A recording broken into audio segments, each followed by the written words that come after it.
Patricia Stark is a television personality, author, executive coach, and speaker who is here to talk to us about her new book, Confidence. I am so excited you are here, Patricia. Welcome to the New Mid. Michelle, I'm so glad to be here. Thank you so much for inviting me. And I look forward to, seeing what you think of the book as well. Well, before we dive into the book, which we were just talking about backstage about how great the cover is, and we'll talk more about that. But I love that you are an actor, that you started out acting and that you've been on Law and Order Criminal Intent. So acting has a certain amount of confidence, being on stage and even in television. Is that where you learned a lot of your confidence? Well, in full disclosure, I use the term actor very loosely, and I'll tell you why. Because I majored in broadcast journalism and communications, and I spent a lot of my time working in front of the camera in both corporate media and regular media. And all of those roles that I would get, whether it was, I think I was on Law and Order about 4 different times. I was in Madonna's movie, the WE, it was called WE. Any time that I've done that, even with a Spike Lee film, I've always played a reporter, host, or anchor. So it's really not a stretch. I cannot claim that I'm a great actor, actress, because it was easy for me to just do what I've, made my career doing. But to answer the second part of your question, absolutely working in that industry really forced me to learn how to hear no a lot, learn how to get back on my feet again and get in front of that camera and not worry so much what people were thinking, but focus on the job at hand. So it absolutely cultivated my confidence over the years. And then by coaching and training people those skills and learning from my own clients and students, that reinforced it for me. And I gained a lot and grew a lot through that as well. Well, absolutely, because when they yell action, it's different when you're on camera than just talking and what have you. I mean, you obviously, even if you're playing a reporter, you still would have to handle your nerves and calm yourself down. Absolutely. And there's a lot of self talk that goes into that, and a lot of breathing and a lot of focusing on what can go right rather than what can go wrong, because it's a very primitive defense mechanism that serves us well at certain times in our life, or, in our development as human beings. But we think of what's the worst thing that can go wrong so that we can protect ourselves and think that through. And that fight or flight feeling helps us escape. But when we're so conditioned to visualize and think about the worst that can happen, unfortunately, sometimes that becomes a self-fulfilling prophecy, or it really gets our nerves going so that it becomes a physical reaction. So yes, we have to train ourselves to focus on what do I want to have happen, rather than worrying about what bad could happen. Well, I am so glad that you wrote this book. And we were talking a little bit about, I love the cover too. It is, Uh, I love the name, Confidence. I love the cover. Now, how did all of this come about? Yes, well, I love the cover too. I worked in conjunction with the publisher on that, and I did have input on that, and I'll tell you about that in a minute. But I think I should start with the title first. So, Calmfidence, and I have to kind of say it like that. Even when I recorded the audiobook version, the engineer was like, "You really got to be calm and drag that out. Otherwise, it sounds like confidence, because that's what our ear wants to hear." So, the way that I came up with that term for the book and my workshops and all those things was that I had been writing this book over many years. And initially, I thought it was going to be a book for people who are going to be in the media in front of the camera, which turns out is all of us now these days, on Zoom and you name it, or public speakers. But then as it developed, I said, I really want to offer something in a broader umbrella so that everybody could benefit from it. Those saying all the world's a stage, or all speaking is public speaking, unless you're standing alone in the room talking just to yourself. So these are all skills that are transferable to everyone. And the two things that all of my clients and students, it was like the recurring theme that they all wanted was, sure, everybody wanted to be confident and be confident in the spotlight, but even confident people get anxiety. They get nerves, they get the fight or flight feeling. So it was that magical combination of those two things together that everyone was really asking for. And it spanned all ages, all industries. And it really was like, this is it. This is the name, because it's what most people are seeking. It's even what we want in our dog walker or our airplane pilot or whoever. We want to know we're in good hands. And people who are calm and confident make us feel like we can trust them, because we get a sense that they're trusting themselves. Absolutely. And you talk in this book, I love how you have it broken into four different parts. You know, the everyday confidence, the resilient confidence, communications confidence, and the natural confidence. And we'll kind of touch on each one of those. But when you were writing this book, and it's interesting, you wrote it during quarantine, right? Which Right. I had to laugh because you were saying I had to deal with a 16-year-old son who had just gotten their license and not let them go outside, and then keeping your mother safe, which is something that I is the new mid. You know, we're dealing with our kids and our older parents. So I love that when you mentioned that, I was like, yes, I completely relate with that.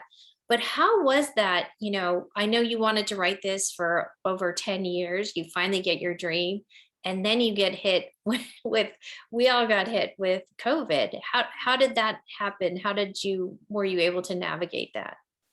Yeah, well, it really came down to, I had a lot of wonderful support from really strong, empowering women in my life in this book's journey. So once I found the first editor who helped me get, chapters structured and get it into shape, I had been really writing it part time wherever I could over so many years. And then she introduced me to my literary agent, who just has, as luck would have it, had been an editor for Simon and Schuster for like 14 years before she became a literary agent. So she was so generous in helping me understand. It was my first book. You don't know what you don't know. So she was so wonderful in pulling stories out of me and helping me get things in better order and things like that. So I had to have everything submitted to the publisher by December of 2019. And we signed, no, is that correct? No, I'm sorry. I'm getting ahead of myself. I signed the contract on January 15th of 2020. So by the time we had submitted it to the publisher, it had some good structure. But then when we got into the spring and quarantine happened, they had said to me, we need more connective tissue. There's a lot of these chapters are standalone, but we want more flow. So for those first couple of months, literally, I would stare at the page and nothing would happen. I mean, true writer's block. I would laugh when people on the television would be like, oh, maybe I'll write a book. I'm like, I have no choice. I have these deadlines. And it was nerve wracking. Like you said, I was juggling 3 dogs, a husband, my own business, my 87-year-old mother who's now 88, my son, like you said, who's a teenager and, wants to drive around because he hadn't before.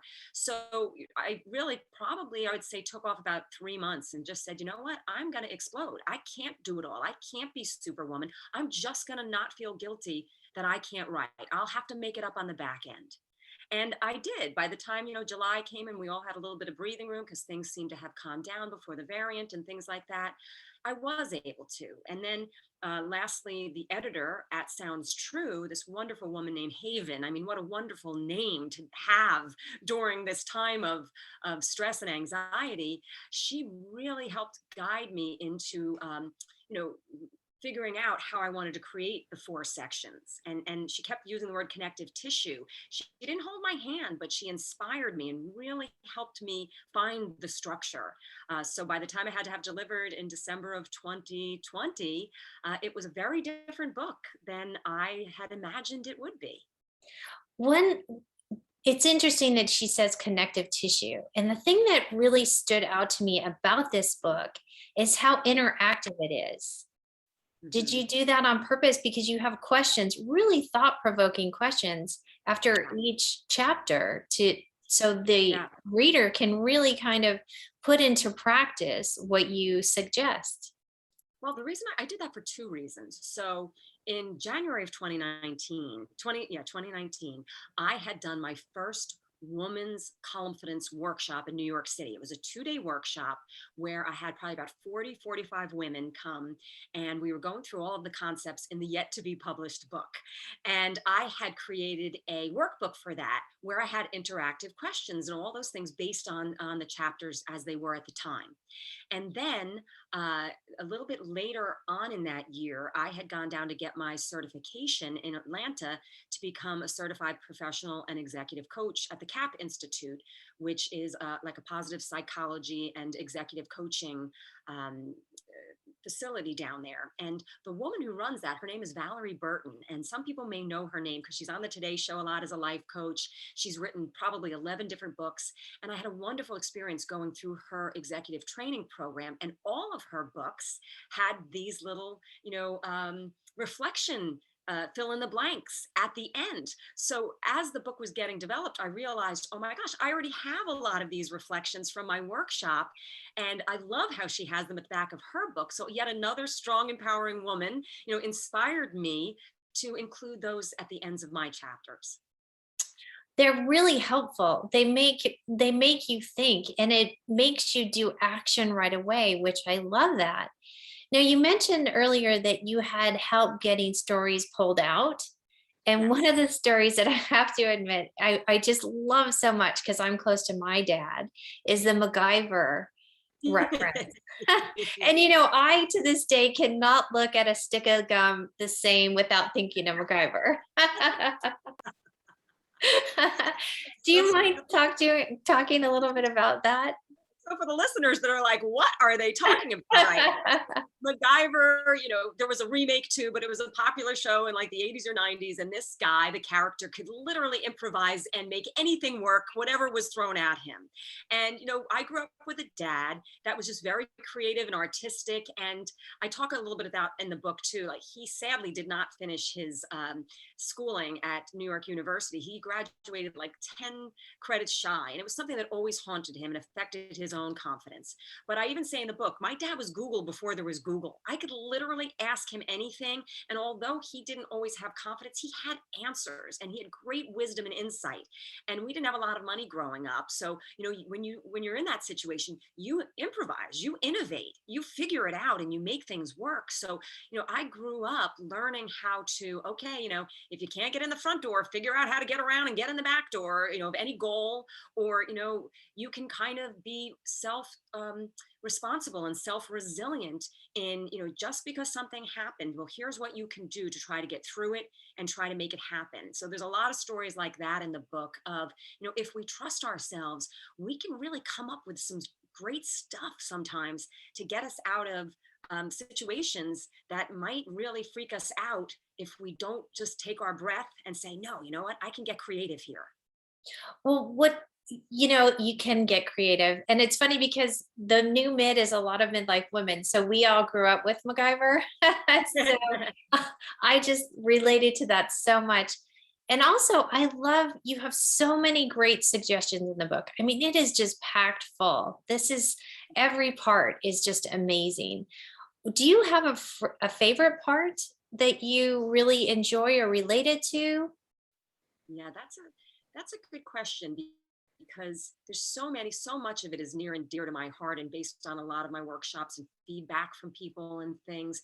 I would say at first blush, I love the natural confidence section at the fourth part because people really want to look to nature and what does nature and our own body provide to us if we just tap into that can help us find our calm and deal with that anxiety and that fight or flight syndrome, natural foods and remedies, things that are delicious and that we know are from nature that we love, and different mind exercises that any of us can do in just a few minutes to find that calm and confidence. So people really like that because who doesn't like, learning about secret tips and tricks and hacks, if you will, that are safe and easy and things that we can all access. But I think I also love the everyday confidence of part one. I mean, first of all, the communication one is near and dear to my heart. I gotta stop here because I could just keep going on. But the first part I think is so important because it really lays the groundwork for everyday habits and self-talk that help us to like ourselves and trust ourselves. And then from there, communicating with others, the body language, the facial expression, the interview skills, the public speaking skills, all of that can spring off of a really solid foundation of self trust when we work on what's going on inside of us first, because everything comes from within. So the internal work has to take place so that the external work is sturdy on a really, solid surface. It's so true. It's all, you have a whole chapter on self-image, and that is so powerful. And I loved everything that you were talking about in that. You are the master at communications. So as you were saying, you can talk about a lot about that as well. For those of us who might be a little more intimidated about, as you were saying earlier, we're all kind of on stage now with Zoom, um, you know, the iPhones, Facebook. What would you say? How can you build? I know you have a huge amount of suggestions, which is great. So I'm excited for people to read the book in that chapter. But what would you say are about top three tools for someone who wants to have better communication skills? Yeah. I think first think to yourself, what's the story you're telling yourself about the situation? Are you coming from a point of view of, are they going to like me? Are they going to think I'm stupid? Are they going to think I'm not enough? Or are you coming from a place of, you know what? I have something to offer. I have a brain in my head. I have wisdom and experience, and I'm here to help. I'm here to be of service. So when you come from like a solution mindset, even though it's hard, and look, we're all growing and changing throughout our lives, and we get in situations where we're outside of our comfort zone. But at some point, we get to decide as an adult, you know what? I can choose to think positively here or negatively. And I can do things to feel and know my value and trust that I have something to add and something to offer here. And I think that it's also, watch what you're visualizing. Going back to what we said earlier, are you visualizing the worst case scenario? Or are you visualizing things going the well and the way that you want them to? And then I say, at the end of the day, and whether you're waking up or you're going to sleep, you're looking at you in the mirror. And at some point, you have to say, I'm going to have my own personal standards for myself. And if I can be at peace with myself, with my choices and my decisions, that's what's most important. I tell a story in the book about a young boy who's talking to a mentor, and he's wondering what the mentor will think of him if he makes this certain decision. And the mentor says to him, and I overheard this walking down a boardwalk at a big business event down in Miami. And the mentor turns to him, and I just overheard it by accident, and says, you know what? More importantly, don't worry about what I'll think about you. What will you think about you if you make or don't make this decision? So I think we have to get more involved in, I've got to be true to myself. I've got to feel okay with myself. And it's okay if people don't agree with me or everything doesn't resonate with me. And I think that that's really important. But with that being said, we want to be cool with ourselves and know that we are at peace with our own selves and who we are, looking at in the mirror.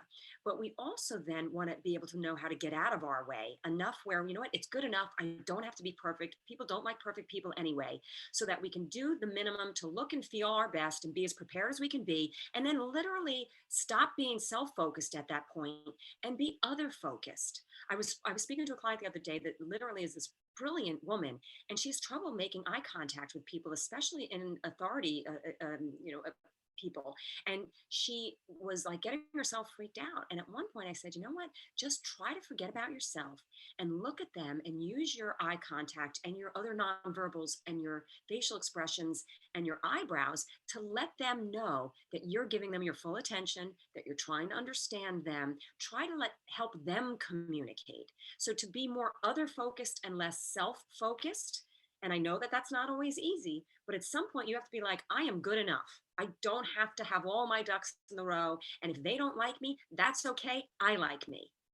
That's huge because we have that negative voice, that inner voice that just trips us up and has us hold on to our fears. So I love that, being other focused.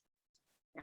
And you mentioned that voice. So I always compare it to the angel and devil, like you've seen on the shoulders in commercials and movies. So the devil is your inner critic, which we all have, will never go away. Any successful person that I've ever worked with still has it. But at some point they stop taking direction from it, stop listening to it, because on the other shoulder, we have our inner coach. And that's you talking to you, saying, you've got this, you can do this, and even if it doesn't work out, it might not be okay, but you're going to be okay. You're going to figure it out. You're going to make it work. You earn the right to be here. You have just as much right to ask for this or do this than anybody else in this world. And then when the inner critic starts talking, no, you make the inner coach talk again, because studies show you can't think a positive and negative thought simultaneously. So you can't listen to your inner critic and your inner coach simultaneously. So you get to choose. And sometimes it's really difficult, but you have to keep drowning out that inner critic with your inner coach. How would you talk to a friend who needs help? How would you cheer up somebody that needs your help, someone that you love, a child, a friend, a coworker? Give yourself the gift to talk to yourself that way. That's so powerful to listen to your inner coach. I love how you phrase that. When has been a time when you've had you coach so many other people to excel and have done wonderful things in the world? When have you coached yourself? Well, quite a few times. You'll see that I talk a lot about that I really struggled with confidence and communication skills when I was younger. I was very introverted, really just, it was a struggle. And I developed in my maturity and in different ways. And that was a longer path. So I won't go too much into that. But there were two times that briefly come to mind, and I'll try to keep it short. The first was, I remember you mentioned earlier, well, you're the communications expert. That sent the fear of God through me to be called that the first time, because I was like, oh my gosh, what if I don't communicate that great? Because I am human. I'm going to make mistakes. I'm not a perfect robot. And I was getting interviewed for a PBS show, and they were going to be calling me that. And it was the first time that I was really in the guest seat instead of the one doing the interview, like an anchor or a host or a reporter. And I remember I looked at my husband and I said, oh my gosh, like, what if they're introducing me this way and I screw up on the air in this role? And he looked at me and he goes, what do you always tell me? You're also allowed to be human. And I was just like, oh, he's right. Like, if something happens, I'll say, you know what? I make mistakes too. And just like I tell my clients, I'm allowed to be human. And then I realized that I was there for it to not to be the all about me show. Why was I really there? I was there to give information to help listeners that were listening. So I focused on that. And that was the self-talk. I was like, get out of your own way and please try and give the people who are listening something that they can use that will help them in their own lives. And that self-talk really made the difference for me. Oh gosh, absolutely. And again, you talk about others, and it does help to step out of yourself, definitely. Well, if someone we didn't get to the part about your awesome cover. Oh, The okay. cover of this book is amazing. How did you come about the cover? Well, I am definitely a student of personal and professional development books over many, many years. My books are my love. I have cabinets full of them that I can see from my desk. And when the publishing company said to me, what do you want it to look like? They asked me to send covers that I love. I mentioned to you in our pre-call that I love Malcolm Gladwell. I love the simplicity of his books. I loved, showing the rocks, the stones that were kind of zen. And I really wanted a book that would show the hybrid that the book is. It's a personal growth book, but it's also a professional development book. And it's clean and it's white and it's clear and concise. And when the publishing company arranged the subtitle and they put it in that triangle that almost looked like it was pointing to the title, and the three sided, which three is a very spiritual number and a great number in memory of things. The rule of threes I teach people for public speaking skills. People remember three things. It just all came together, and I thought they did a beautiful job on the cover. Yes, I agree. I absolutely love this. So when someone has read your amazing book Yeah. and it really is full of great advice and tools. That's what I love about it so much is you've given people action steps to take and not just, read it, but you can start today. Like when you read this book, you can really start to build confidence while you're reading it. You don't have to finish the book like as you go. So I think it's absolutely brilliant. So if someone is reading it, but they just can't seem to get themselves started, what would you suggest to them to sort of get out of their way and start? Yes. So getting themselves started in finding that confidence, you mean, not Yes, starting. exactly. So yes, the book was completely designed, first of all, to be able to jump around. Like, let's say that you're somebody going to go on a job interview. You can go right to that section, or speaking, or just looking for a natural remedy, whatever. I had a jewelry designer recently that I met with that read the book, and she's like, oh my gosh, I feel like I can pick it up and put it down at all different parts of my life, like a guide, and refer to it. But one thing that I like to say is, if you're kind of in this place where you're like, oh, how do I just get started and find a little bit of footing? I'd say always start, and I know this is maybe going to sound like you've heard it before, but it's just so effective and so true. Studies show that gratitude cancels out anxiety. It has just been studied over and over and over again. So try to focus on, what am I grateful for in this moment? And try to focus on that for a minute, because it'll help lower your heart rate. It'll get that rapid breathing down. It'll get that out of body experience. Look around at like three things, or three things happening in your life that you can focus on and say, okay, this is good. My health, maybe my family, the fact that I have this job, whatever it may be, focus on that. And then breathe in, take a deep breath and say, I'm breathing in calm and confidence, and then hold it. And then whatever is getting at you, say, I'm breathing out slowly, stress and anxiety. I'm breathing out worry. I'm breathing out dwelling on this. I'm breathing out, I'm feeling like I'm stuck and I can't fix this right now. And the physicality of it, if you can do this out loud, it's even more effective. That can help ground you and get you out of that vicious cycle. And then say to yourself, what images are in my head right now? Are they images of dread and fear, or can I replace them somehow with more hopeful images of how I want things to be, how I'm picturing things to be? And then lastly, what's the story I'm telling myself about the situation? Is it true, or is it not true? And I had a wonderful psychologist mentor say to me one time, just because you're anxious and fearful doesn't mean you're not going to do a good job. It doesn't mean you're not going to be able to take action. A lot of people are afraid and anxious, and they still take action and they get through it. And sometimes taking action is the very thing that makes you feel like, oh my God, it really wasn't that bad. I am so grateful that you wrote this book. I Thank mean, you. it is just filled with so many great things. And it's interesting that when I asked you about, do you have a favorite part? And you mentioned the natural confidence. I was so excited by that, because I don't think people necessarily think about food as confidence, and all of the different aspects that you said in there. What led you to write that part of the book? Because I've always been fascinated by articles and studies and anything that focuses on natural remedies. But let me first say that absolutely there is a very big place for medical intervention, for wonderful things that we can access through healthcare providers and psychiatrists and psychologists. And we should always seek those people out if we need to, and we know that we should, and always talk to people. But if you're going through a time where you say, I just, want to have something that is going to be natural, there's just so many wonderful things you can look into.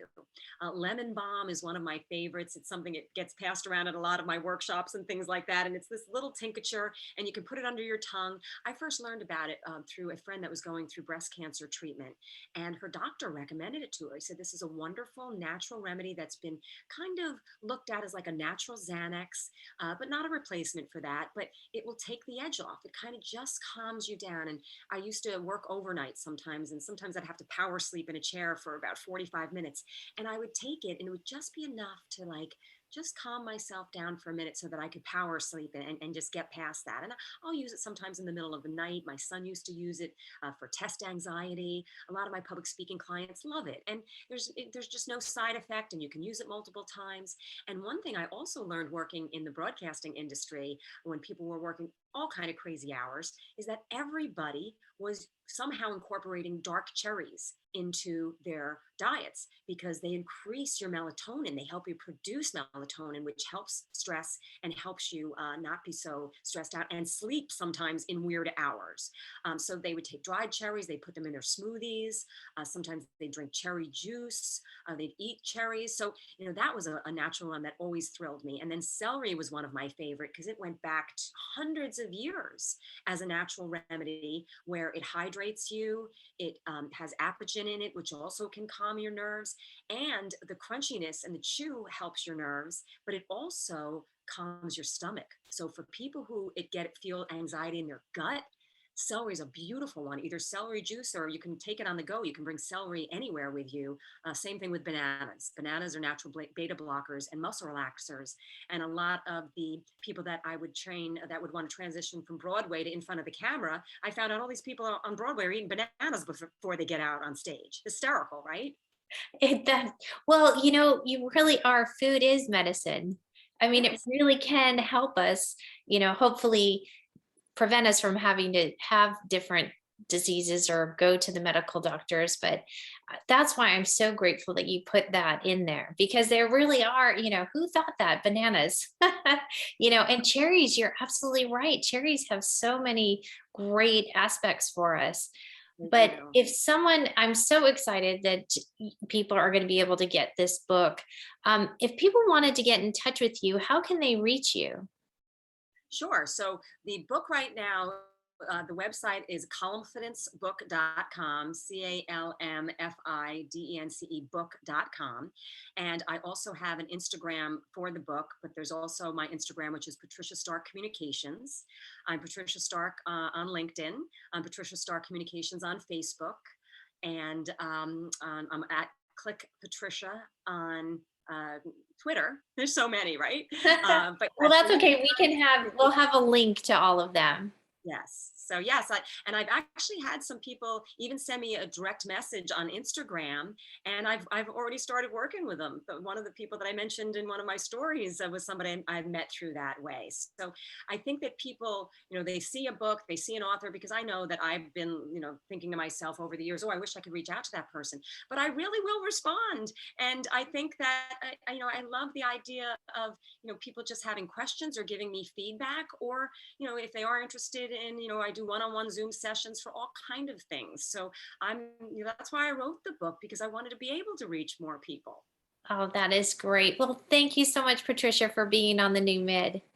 Michelle, thank you so much. And really, you're a wonderful interviewer. So you made it easy. I appreciate that.